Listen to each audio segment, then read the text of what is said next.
They said the words at the church door. "Sorry, you're not listed with the family block." The usher avoided my eyes. My parents shifted, silent. And then my sister, turned her head just enough for me to see the smirk pulling at her lips. "I only confirmed for real family," she whispered. "Soft enough for me alone." That was the moment it cracked. Not just the seating arrangement, not just my place in the row. My whole foundation.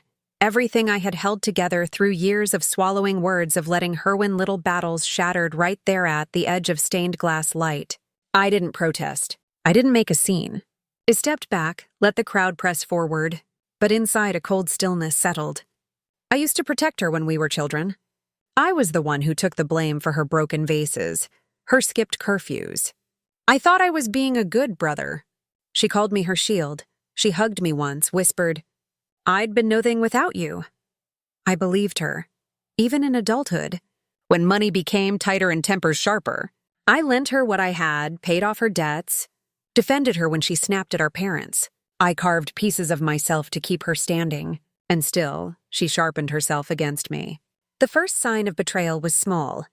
A message thread I wasn't supposed to see, her mocking me to a cousin, calling me the spare part. Then came the family dinners where she'd interrupt me, correct me as though I were a stranger, fumbling facts.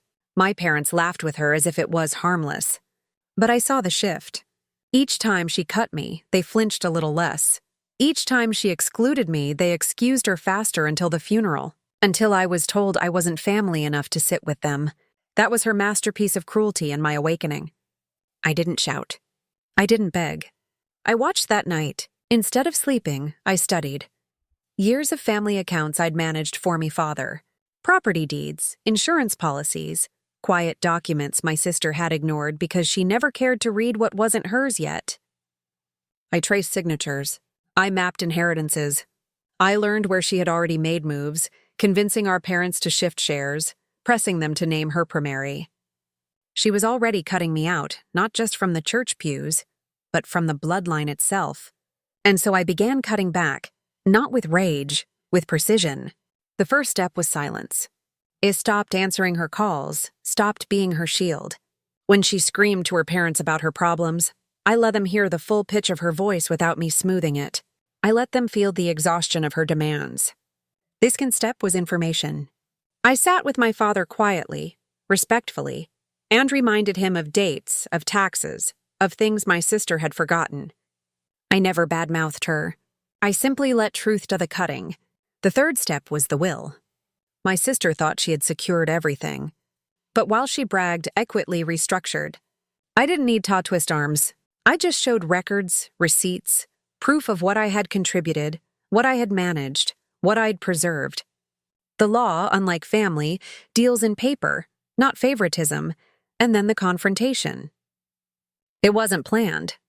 She cornered me at my parents' anniversary dinner. Her smile was venom. "You don't belong," she hissed. "You're just extra." For once, I didn't lower my gaze. "No," I said evenly. "I'm the one who belongs. You're the one being carried." Her face flushed, her mouth opened to fire back. When the lawyer arrived, he'd papers in hand, crisp and official, asking for signatures. I watched her confusion turn to dread as she scanned the lines. Her inheritance wasn't gone, not entirely, but it was hauled. The other half secured under my name. My work, my patience, my silence had earned it. My parents didn't defend her this time. They looked down, ashamed. For the first time, they saw who had held the family together, and she saw it too. Her smile faltered. She tried to laugh it off, but the laugh broke. She left the table. I didn't follow. I didn't need to. I had already spoken in the only language she understood: permanence. I think back to the church door often. The usher, the list, my parents' silence, my sister's smile. That was the day she thought she raised me. But it was also the day I stopped playing spare part. Now when I walk into the house, it is my name that carries weight, my decisions that shape the room.